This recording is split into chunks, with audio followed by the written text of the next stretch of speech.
हमारा chapter start होता है ग्लोब का वर्णन करने से।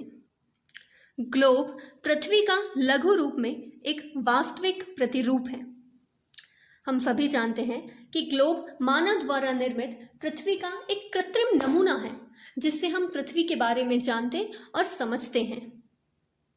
लास्ट चैप्टर में हमने पढ़ा था कि हमारी पृथ्वी पूर्णतः गोल नहीं है, यह दोनों ध्रुवों से चपटी है और इसीलिए इसकी आकृति को भू-आभ आकृति कहा जाता है। तो हमारी पृथ्वी के ग्लोब में भी दो बिंदुओं के मध्य से एक सुई घुसाई जाती है और इसे ही पृथ्वी का अक्ष कहा गया है। हमारी पृथ्वी में यह जो सुई है, यह सीधी अवस्था में नहीं घुसाई गई, बल्कि इसे इस कुछ टेढ़ी अवस्था में घुसाया गया है, क्योंकि हम जानते हैं कि हमारी पृथ्वी 23.5 डिग्री पर झुकी हुई है। इसी अक्ष पर हम अपनी पृथ्वी के ग्लोब को पश्चिम से पूर्व की भांति घुमा सकते हैं, क्योंकि हमारी पृथ्वी अपने अक्ष पर पश्चिम से पूर्व की दिशा में ही घूर्णन करती है। इस बात से तो कोई अनजान नहीं है कि पृथ्वी में वास्तविक रूप में ऐसा कोई सुई नहीं होती है, बल्कि पृथ्वी अपने अक्ष पर प्राकृतिक रूप से ही पश्चिम से पूर्व की ओर घूर्णन करती है। तो पृथ्वी के अक्ष को समझने के बाद हमें समझना है विषुवत वृत्त के बारे में। एक काल्पनिक रेखा पृथ्वी के ग्लोब को दो बराबर भागों में बांटती है और इसे ही विषुवत वृत्त कहा जाता है। हम इस विषुवत वृत्त से अच्छी तरीके से परिचित हैं। हम जानते हैं कि हमारी पृथ्वी के बीचों बीच में एक वृत्त बनाया गया है, इसे ही विषुवत वृत्त कहा जाता है। इसे भी हम भूमध्य रेखा भी कहते हैं। हमारी पृथ्वी पर किसी भी स्थान के निर्धारण में यह सबसे महत्वपूर्ण भूमिका अदा करता है और ये हमारी पृथ्वी को दो बराबर भागों में बांटता भी है। इसके ऊपर वाले भाग को उत्तरी गोलार्ध और हमारी इस विषुवत वृत्त के नीचे वाले भाग को दक्षिणी गोलार्ध कहा जाता है। हमारे इसी विषुवत वृत्त के समानांतर बनाई गई रेखाओं को अक्षांश रेखाएं कहा जाता है। हमारे जो विषुवत वृत्त है, इसके ऊपर और इसी के समानांतर कुछ रेखाएं बनाई गई हैं, जैसे कि ये हैं। इन रेखाओं को अक्षांश रेखाएं कहा जाता है और इन अक्षांश रेखाओं को हम अंश में मापते हैं। जैसे कि हमारा जो विषुवत वृत्त है, इसे हम 0 डिग्री अक्षांश की संख्या देते हैं और जैसे जैसे हम ऊपर जाते हैं, इन अक्षांशों की डिग्री भी बढ़ती जाती है। हमारा 90 डिग्री उत्तरी अक्षांश उत्तरी ध्रुव को और 90 डिग्री दक्षिणी अक्षांश दक्षिणी ध्रुव को दर्शाता है। तो हमारे विषुवत वृत्त के उत्तर की, यानी कि इसके ऊपर की सभी समानांतर रेखाओं को उत्तरी अक्षांश कहा जाता है, जबकि विषुवत वृत्त के दक्षिण में स्थित सभी समानांतर रेखाओं को दक्षिणी अक्षांश कहा जाता है और प्रत्येक अक्षांश के मान के साथ उसकी दिशा यानी उत्तर और दक्षिण को भी लिखा जाता है। उत्तर के लिए हम उ और दक्षिण के लिए हम द अक्षर का प्रयोग करते हैं। इसे ही यहाँ पर उदाहरण के द्वारा समझाया गया है कि अगर पृथ्वी पर विषुवत वृत्त में अक्षांश रेखाएं बनाई गई हैं और इनके सहारे हमें किसी स्थान को पहचानना है, तो 20 डिग्री अक्षांश कहकर हम किसी स्थान को कैसे पहचानेंगे, क्योंकि वह स्थान उत्तरी अक्षांश में भी स्थित हो सकता है और दक्षिणी स्थान में भी। इसीलिए जब हम अक्षांश को उसकी डिग्री के साथ लिखते हैं तो उसके साथ उसकी दिशा का नाम उत्तर या दक्षिण लिखना भी आवश्यक होता है। हमने अभी जिन महत्वपूर्ण अक्षांश रेखाओं का अध्ययन किया वे थी विषुवत वृत्त, उत्तरी ध्रुव और दक्षिणी ध्रुव, परंतु इनके अलावा 4 और भी महत्वपूर्ण अक्षांश समानांतर रेखाएं हैं जिनका अध्ययन करना आवश्यक है और ये हैं हमारे उत्तरी गोलार्ध में स्थित कर्क रेखा, जो 23.5 डिग्री उत्तरी अक्षांश पर स्थित है। हमारे दक्षिणी गोलार्ध में स्थित मकर रेखा, जो कि 23.5 डिग्री दक्षिणी अक्षांश है। हमारा विषुवत वृत्त के 86.5 उत्तर में उत्तरी ध्रुव वृत्त और विषुवत रेखा के 86.5 डिग्री दक्षिण में ही स्थित दक्षिणी ध्रुव वृत्त। इन्हीं व्रतों और इन्हीं कर्क और मकर रेखाओं के आधार पर हम ताप कटिबंधों का वर्गीकरण करते हैं। हम जानते हैं कि हमारी पृथ्वी के पास प्रकाश और ऊष्मा का एकमात्र स्रोत सूर्य है।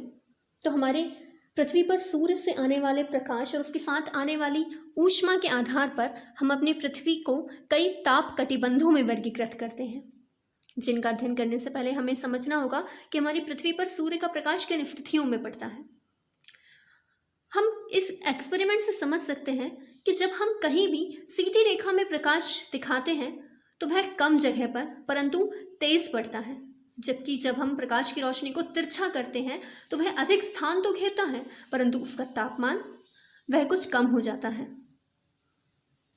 इसी प्रकार हमारी कर्क रेखा एवं मकर रेखा के बीच सभी अक्षांशों पर सूर्य वर्ष में कम से कम एक बार दोपहर में सिर के ठीक ऊपर होता है और इसीलिए इस क्षेत्र को सबसे अधिक ऊष्मा प्राप्त होती है और इसे उष्ण कटिबंध कहा जाता है।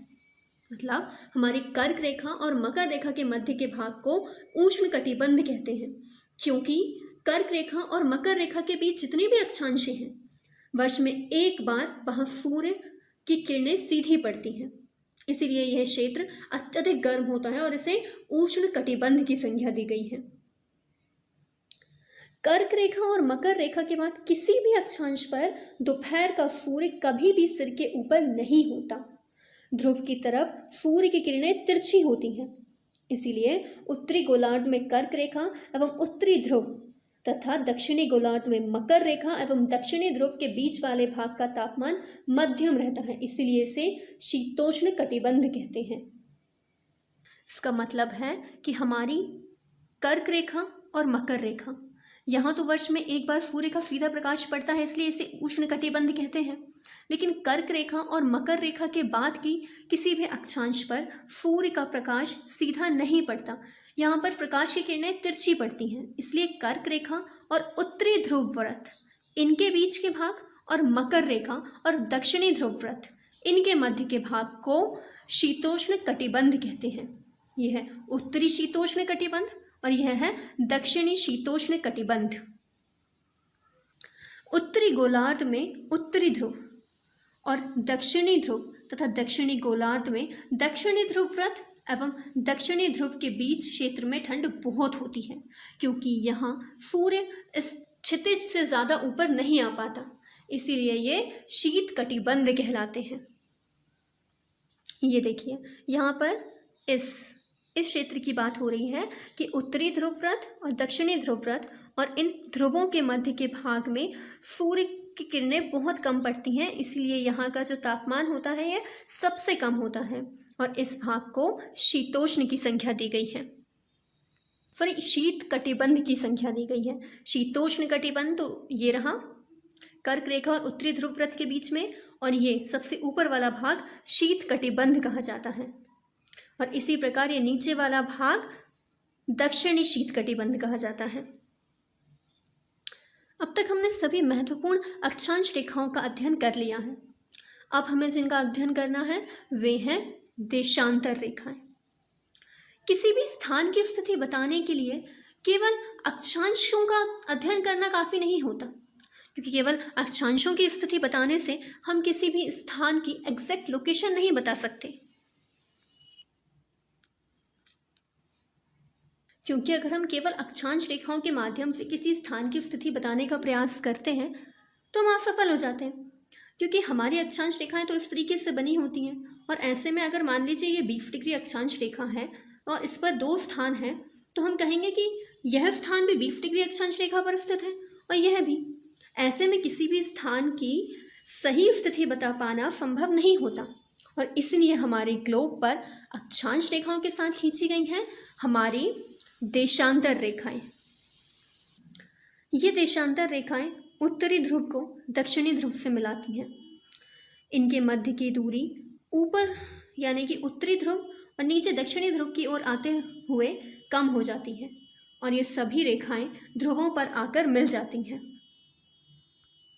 अक्षांश रेखाओं की लंबाई तो ध्रुवों की ओर जाने पर घटती जाती थी और इन्हें 0 डिग्री अक्षांश रेखा, जिसे हम विषुवत व्रत कहते थे, इसके उत्तर और दक्षिण में होने के आधार पर पहचाना भी जाता था। लेकिन देशांतर रेखाएं, इनकी लंबाई तो हमेशा समान होती है। सभी देशांतर रेखाएं लंबाई में समान होती हैं। ऐसे में किसी एक देशांतर रेखा को प्रमुख देशांतर रेखा माना जाना आवश्यक था, जिससे विभिन्न देशांतर रेखाओं को डिग्री प्रदान की जा सके। इस हेतु ग्रीनविच स्थान से गुजरने वाली देशांतर रेखा को प्रमुख याम्योत्तर यानी कि प्रमुख देशांतर रेखा माना गया। देशांतर रेखाओं को ही याम्योत्तर रेखा कहा जाता है।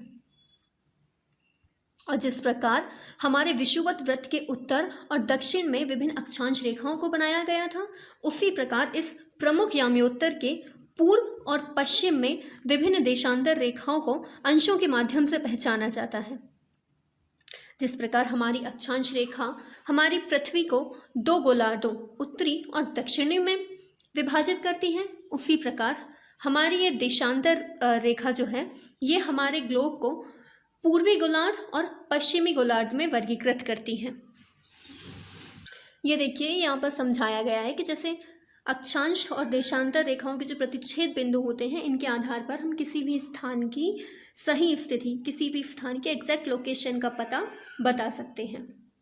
जैसे अक्षांश रेखाओं को बताते समय उनके साथ उनकी दिशा उत्तर का उ या दक्षिण का द अक्षर प्रयोग किया जाता था, वैसे ही देशांतर रेखाओं के साथ पश्चिम या पूर्व लिखा जाता है। अब हम हमारे चैप्टर के सबसे इंटरेस्टिंग और सबसे इम्पॉर्टेंट टॉपिक पर पहुंच चुके हैं, देशांतर और समय निर्धारण। प्राचीन काल से समय को मापने का सबसे अच्छा साधन पृथ्वी, चंद्रमा और ग्रहों की गति है। हम जानते हैं कि सूर्यास्त और सूर्योदय रोज होता है और स्वाभाविक ही यह पूरे विश्व में समय निर्धारण का सबसे अच्छा स्रोत भी है, क्योंकि स्थानीय समय का अनुमान सूर्य के द्वारा बनने वाली परछाई से लगाया जा सकता है, जो दोपहर में सबसे छोटी और सूर्योदय और सूर्यास्त के समय सबसे लंबी होती है। पर वास्तव में अब हम हमारे समय का निर्धारण हमारी परछाई को देखकर नहीं करते, बल्कि देशांतर रेखाओं के आधार पर करते हैं। ग्रीनविच पर स्थित देशांतर को हमने प्रमुख याम्योत्तर या प्रमुख देशांतर की संख्या दी है। तो हमारी इस प्रमुख याम्योत्तर पर सूर्य जिस समय आकाश में सबसे ऊंचे बिंदु पर होता है, उस समय याम्योत्तर पर स्थित सभी स्थानों पर दोपहर होती है, और वे स्थान जो ग्रीनविच रेखा के पूर्व में है, उनका समय हमेशा ग्रीनविच समय से आगे होगा, और जो पश्चिम में है उनका समय ग्रीनविच समय से पीछे होगा, क्योंकि हमारी पृथ्वी पश्चिम से पूर्व की ओर चक्कर लगाती है। हमने ये तो जान लिया कि ग्रीनविच के पूर्व या पश्चिम में जाने से हमारा जो समय है वो आगे या पीछे होता है, लेकिन कितना आगे पीछे, इसे समझने का हम प्रयास करते हैं। हम जानते हैं कि हमारी पृथ्वी 24 घंटे में अपना एक घूर्णन कंप्लीट करती है, यानी कि वो 24 घंटे में अपने अक्ष पर 360 डिग्री घूमती है, अर्थात एक घंटे में वह 15 डिग्री घूमती होगी, और 1 डिग्री घूमने में उसे केवल 4 मिनट का समय लगता है। मतलब जब ग्रीनविच में दोपहर के 12 बजते हैं, तब ग्रीनविच रेखा से 15 डिग्री पूर्व में समय होगा 15 गुणे 4 यानी कि 60 मिनट, अर्थात 1 डिग्री अक्षांश से 4 मिनट का अंतर आता है। तो 15 डिग्री अक्षांशों पर 1 डिग्री देशांतर से 4 मिनट का अंतर आता है, तो 15 डिग्री देशांतरों से 60 मिनट का अंतर आएगा, अर्थात ग्रीनविच समय हमारी 15 डिग्री पूर्व में 1 घंटा आगे होगा। मतलब जब ग्रीनविच रेखा के जो स्थान है वहाँ पर 12 बजेंगे, तो उससे पूर्व में 1 बज रहे होंगे, जबकि इसके पश्चिम में 11 बजे होंगे। और इस ग्रीनविच यानी कि प्रमुख याम्योत्तर रेखा के बिल्कुल विपरीत यानी कि 180 डिग्री याम्योत्तर पर उस समय रात के 12 बजे होंगे, यानी कि मध्य रात्रि हो रही होगी। हमारी देशांतर रेखाओं के आधार पर हम समय का निर्धारण तो करते हैं, लेकिन हम जानते हैं कि हमारे यहाँ पर विभिन्न विभिन्न स्थान, अलग अलग देश अलग अलग देशांतर रेखाओं पर स्थित हैं। ऐसे में हम अलग अलग देशों के स्थानों के समय का निर्धारण किस प्रकार करते हैं? इनका निर्धारण करने के लिए हम सभी को अपनी अपनी एक मानक समय रेखा का निर्धारण करना होता है। जिस प्रकार अंतर्राष्ट्रीय देशांतर का निर्धारण हमने प्रमुख याम्योत्तर को ग्रीनविच से गुजरने वाले याम्योत्तर के आधार पर किया है, उस प्रकार हमें अपने देश के लिए भी एक प्रमुख समय रेखा माननी होती है। हमारे भारत में 82.5 डिग्री पूर्व को मानक याम्योत्तर यानी कि मानक देशांतर रेखा माना गया है, जिसके आधार पर हमारे भारत के स्थानीय समय का निर्धारण किया जाता है और इसीलिए इसे भारत का मानक समय रेखा के नाम से जाना जाता है। हमारा भारत ग्रीनिच रेखा के पूर्व में 82.5 डिग्री पूर्व में स्थित है। इसीलिए यहाँ का जो समय है ये ग्रीनिच समय से 5 घंटा और 30 मिनट यानी कि 5.5 घंटे आगे हैं। इसलिए जब लंदन में दोपहर के 2 बजते हैं तब हमारे भारत में शाम के 7:30 बजे होते हैं। हम जानते हैं कि हमारी जो देशांतर रेखाएं हैं उनके मध्य की दूरी ध्रुवों की ओर जाते हुए घटती जाती हैं और दोनों ध्रुवों पर सभी देशांतर रेखाएं मिल जाती हैं।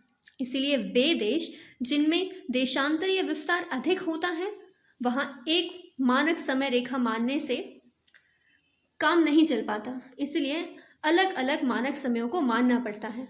जैसे कि रूस में 11 मानक समय अपनाए गए हैं, लेकिन हमारे भारत में तो एक ही मानक समय रेखा है और वो है 82.5 डिग्री पूर्व की देशांतर रेखा। तो यहाँ पे हमारा चैप्टर खत्म होता है।